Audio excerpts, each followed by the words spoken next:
alunos do primeiro ano A, B e C da Escola Capitão Deolindo.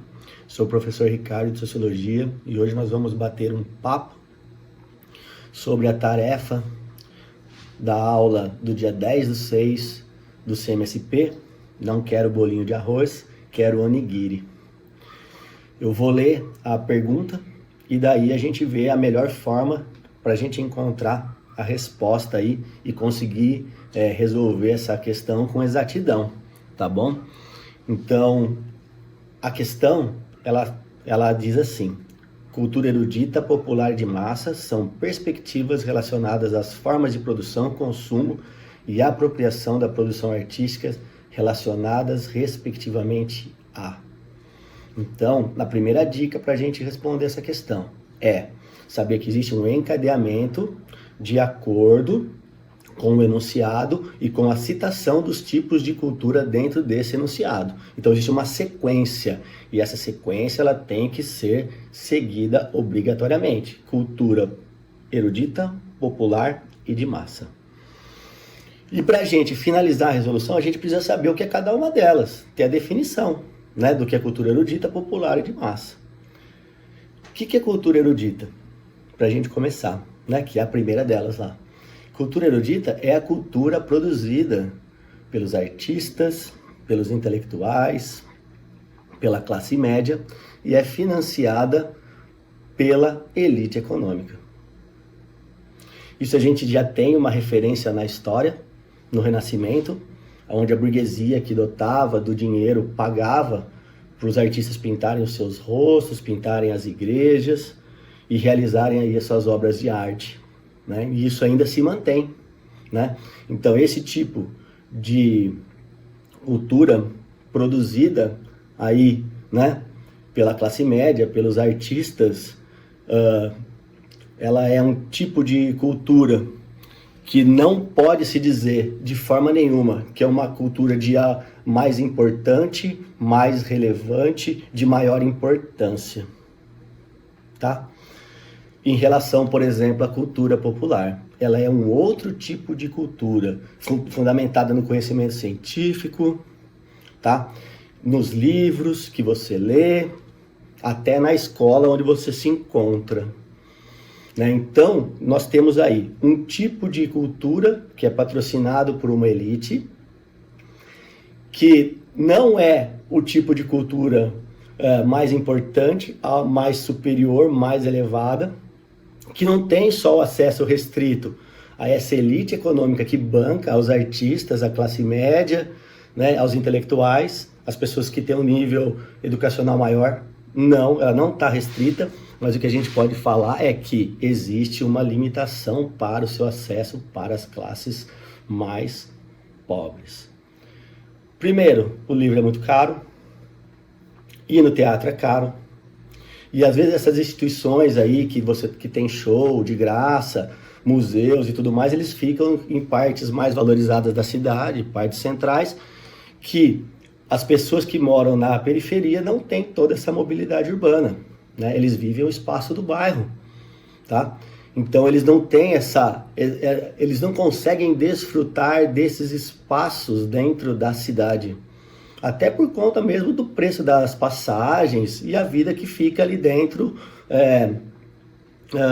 do bairro em que ele mora, né? Então você tem aí um acesso restrito. Um acesso restrito não, você tem aí uma limitação, porque o acesso não é restrito, como eu disse anteriormente. Já é um bom indicativo aí para a gente começar a poder responder. Cultura popular é um conjunto de saberes, de vivências, de valores e crenças que dão identidade e que formam a história de um povo. A cultura popular é uma cultura produzida pelo povo, pelas classes populares. Olha que bacana. E aí, esse tipo de cultura sofre muitas vezes certos preconceitos, né, que tendem a reduzi-la e às vezes tratá-la como algo menos importante. E que, na verdade, isso não procede, isso não existe. Porque se você tem um tipo de cultura que te dá identidade e forma a história do seu povo, isso daí é de uma riqueza imensa. Produz um saber, produz um conhecimento tradicional, contextualizado ao povo. Você consegue definir os regionalismos. E aí você tem vários exemplos disso. As comidas típicas de cada região, as danças, a música, a religião. Então você consegue definir, certo? A diversidade, a diferença entre os povos. Você garante a sua identidade. Então a cultura popular não é uma cultura de menor valor, como muitas das pessoas falam aí. Isso daí vem de um passado, lá do passado colonial, né? Quando os europeus chegaram na América e precisavam justificar a sua dominação aos povos originários. E dentro dessa dominação, eles trouxeram a ideia de etnocentrismo. E o que é o etnocentrismo? Tá? A cultura europeia era o centro do mundo, os seus grupos étnicos, a sua cultura, e tudo que estava fora tinha menor valor. Então eles usavam esse discurso para poder subjugar as populações, as civilizações que existiam no continente americano e em outros lugares que eles colonizaram depois, inclusive na África. Então, pessoal, nós temos aí um discurso lá do passado que atinge esse tipo de cultura e que faz com que ela possa se parecer com algo menor, mas na verdade ela é muito importante. Por quê? Porque ela garante a diversidade, a diferença e a identidade de um povo. E por último, a cultura de massa.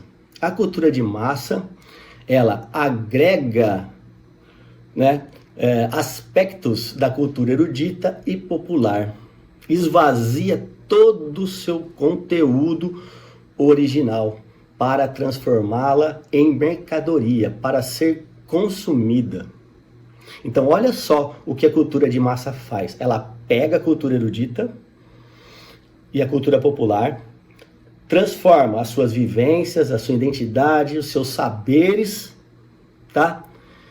Em entretenimento, diversão, tá? E consumo. Isso daí a gente consegue ver com vários exemplos, né, que são tomados aí, por exemplo, a música sertaneja, que era a raiz, que retratava o campo, a moda de viola, e se tornou sertanejo universitário. Olha lá, ganhou até um adjetivo, universitário. Foi colocado outros temas, amor, traição, ostentação, né? Mudou-se o ritmo musical, agrada os gostos, está preocupado com a grande mídia, passou, tá aí nas paradas de sucesso, né? O Titãs até escreveu, né, a melhor banda de todos os tempos da última semana, porque é isso mesmo, é algo que é para ser consumido e depois jogado fora.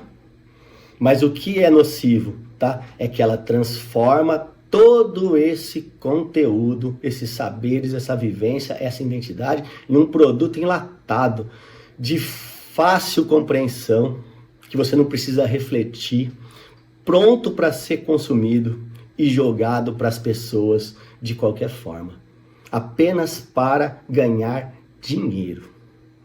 Sendo que lá, na cultura popular, todo saber, né, trazido por aquele povo, as suas crenças, os seus valores, se tornam identidade. Na cultura erudita se torna conhecimento, né? Se torna reflexão pela arte. Então nós temos aí, na cultura de massa, até alguns filósofos dizem que ela é anticultura, né? Justamente por ela não trazer a reflexão. E a cultura popular, falando nela, a gente pode pensar que ela é também hoje, no Brasil, por exemplo, tá, um esteio de resistência. Por quê? Porque num mundo cada vez mais padronizado, com as pessoas iguais, você preservar suas manifestações culturais, né, e difundir o seu saber, o conhecimento local, né, é uma forma de resistência. Pega, por exemplo, lá os povos originários da Amazônia, hoje no Brasil, lutando contra a demarcação de terras. Você pega, por exemplo, Chico Mendes, falando lá na década de 80 da destruição da floresta, indo fazer palestra na ONU, né, e falando sobre os povos da Amazônia, os povos tradicionais. A cultura caiçara, os quilombos. Então você tem aí uma série né, de exemplos aí para trabalhar. E aí a gente vai para as alternativas, né? A alternativa 1 fala, né, classe dominante relacionada à cultura erudita, manifestações tradicionais voltadas para o consumo. Opa! Seguindo o encadeamento, eu acredito que essa aí é a resposta correta. Mas vamos ver as outras. Cultura erudita de maior qualidade, a gente já falou que não. Que ela não é maior qualidade. Ela tem uma importância que é dela. A popular, pouca qualidade e nenhuma qualidade, pô, comprometido totalmente esse item aí, né? C, manifestação autênticas, exigência de formação e produção voltada para o consumo. Manifestações autênticas, exigência de formação, não. Apreciação, consumo e reprodução. Apreciação de ver a cultura, consumo para a cultura popular e reprodução da cultura de massa, não. Então a gente fica com o primeiro item ali, né? Que é cultura erudita relacionada à classe dominante, cultura popular relacionada às manifestações tradicionais e de massa voltada para o consumo. Então é isso, pessoal. Vamos lá. Esse tema é muito bacana. Ele não se esgota aqui. Temos 1 milhão de coisas que podemos falar dele e ele é muito importante mesmo para a construção da diversidade, da diferença e da sua identidade. Muito obrigado, espero que tenha ajudado e até a próxima.